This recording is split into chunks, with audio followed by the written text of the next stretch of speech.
I was listening to a video recently where the speaker was sharing his life verse from the Bible. This is a verse that shaped his life. So I was thinking, do I have a life verse? I actually have a few of them. I'm going to share a few and why I picked them.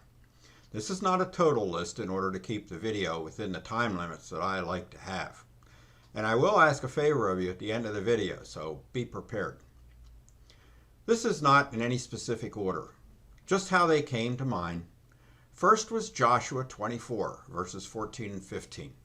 The Israelites have conquered the promised land, and Joshua is giving a final address to these Israelites.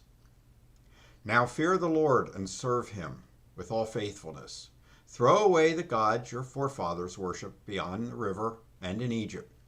But if serving the Lord seems undesirable to you, then choose for yourselves this day whom you will serve. But as for me and my household, we will serve the Lord.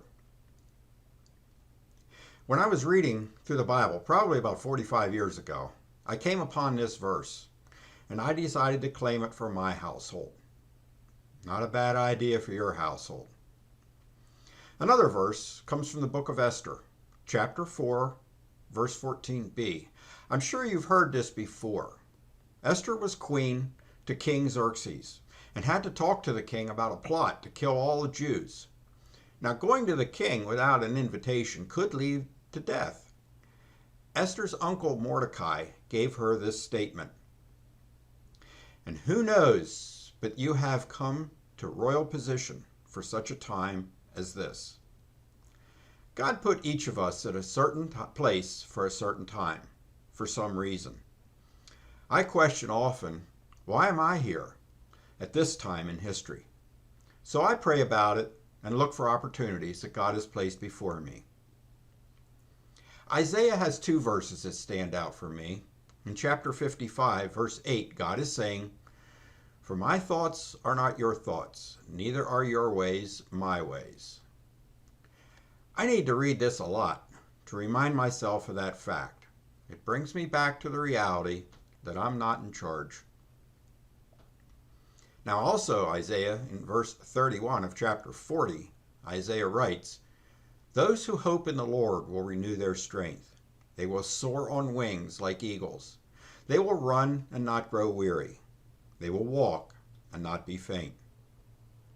I can't help to think that J.R.R. Tolkien must have been thinking about this verse when he wrote The Hobbit and The Lord of the Rings. If you watch these movies, you will remember the use of eagles saving the heroes. I also need to read this verse often to remind myself that my hope is not in my bank account, my retirement, even people, or even my health. My hope is in the Lord. Which brings me to 1 Peter, chapter 5, verses 5 and 6. God opposes the proud, but gives grace to the humble. Humble yourselves, therefore, under God's mighty hand, that he may raise you up in due time. It's pretty hard to be raised up when you're already up. I can't help but remember the Superman from the 1950s. He looks pretty proud here, and he was a hero of many young boys back then. But we aren't Superman, even if we sometimes feel like it. I think we need to be on our knees before God more often than I am. Notice the last part of the verse, in due time. Humility and patience go together here. And finally, the last verse may surprise you. Remember I said this is not a complete list. So let's look at Ezekiel chapter 46, verse 9. When the people of the land come before the Lord at the appointed feasts, whoever enters by the north gate to worship is to go out by the south gate, and whoever enters by the south gate is to go out by the north gate. No one is to return through the gate by which he entered, but each is to go out the opposite gate. All right, you're probably shaking your head over this one. Quick explanation here.